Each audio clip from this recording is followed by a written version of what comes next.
back, everybody. So today I wanted to do a video on comparing beer number 12 and beer number 13. If this is your first time, hit that subscribe button and ring that bell so you know when new videos are coming out.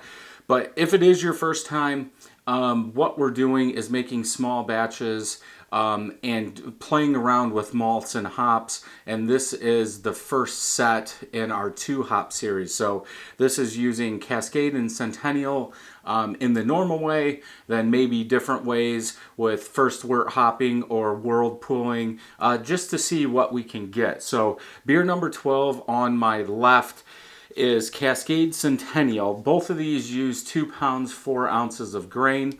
Then the hop additions are the same, but we're flipping them. So on beer number 12, it's 0.25 ounces of Cascade at 60 minutes, 0.25 ounces of Centennial at 10 minutes, 0.25 ounces of Cascade at 5 minutes. Then beer number 13 is exactly the same, but the Centennial is 0.25 at 60 minutes, Cascade is 0.25 at 10 minutes, then Centennial is 0.25 at 5 minutes. These are both using Whirlpool hops, so 0.25 ounces of each Centennial and Cascade. Then 3 days into dry hopping, we're using 0.25 ounces of each again. The Whirlpool I did let, after the boil was done, I let it drop to 170, and then I added the Whirlpool additions for 15 minutes. Every 5 minutes I stirred it up. So I do have them open. I did a separate review on each of them. So this one is, I like doing these when they're similar beers, just so we can kind of see what's going on. Beer number 12 finished at 6.25% ABV. Yep. And beer number 13 finished at 5.85. Now, why is that? I can't tell you. Maybe the mash-in temp was a little bit off. Maybe one used a touch more grain. Maybe there was a little bit more yeast in one, so it ate a little bit more. Maybe the yeast conked out in one. They're close enough. This is home brewing. It's not that big a deal. So beer number 12 is on my left, beer number 13 is on my right. Both don't have a head. That's okay. We've seen that a lot in this series for the first tastings. Color. Beer number 12 is more golden yellow in color. In my opinion, a little bit more hazy, where beer 13, I wouldn't say looks like a Pilsner, but it's that bright yellow, it's clear, it has more bubbles than beer number 12. For the color, which one's best, it's up to you. I would probably pick beer number 12 for the color, just because it doesn't look like a Pilsner or something. So let's go ahead and smell. We'll start with beer number 12.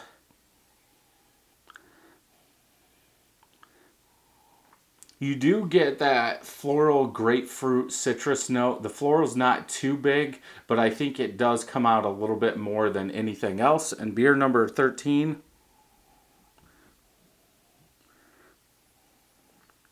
Comparing them like this, beer number 13 almost has a toasted bread character now.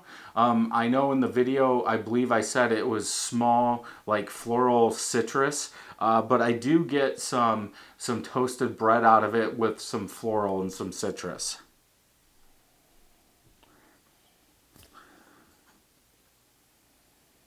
Yeah, both smell good. For the smell, because I'm not a huge floral fan, I think that beer number 11 hides the floral a little bit more. It has more of that grapefruit citrus than anything, but I still like the smell on beer number 13. I like toasted bread. So I would go with beer 12, but I would drink any one of them.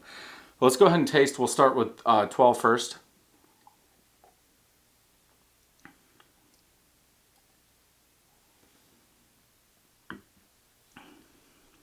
A good, you know that there's some floral in there. You know that's Cascade. But then halfway through the palate, it turns into that grapefruit citrus bitterness in there, and it brings me back to the Dead Ringer clone from Northern Brewer. Let's go ahead and try 13.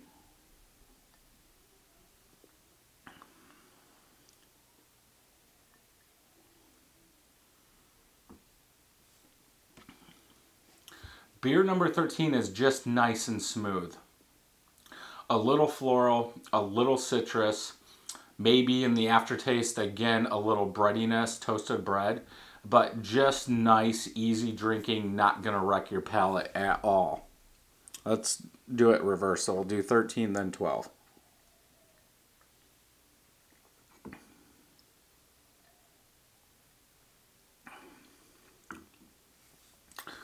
Yeah, 12, that bitterness, grapefruit, really overpowers beer number 13 when you drink them the opposite way. But for mouthfeel, beer number 12 is a little thicker. And I do suggest if you're making home brews, make a couple batches with different ways and taste them side by side. We've learned a lot from tasting beer side to side. They might, and that's why I always do these videos where I compare them, because you can do a video on a single beer, but then when you get another beer that might be slightly different, you pick up on stuff. Like I know in beer 13, the review I did on that, I never talked about toasted bread, but when I smell them side by side, for whatever reason, I get that toasted bread in the smell, then I also get some in the taste.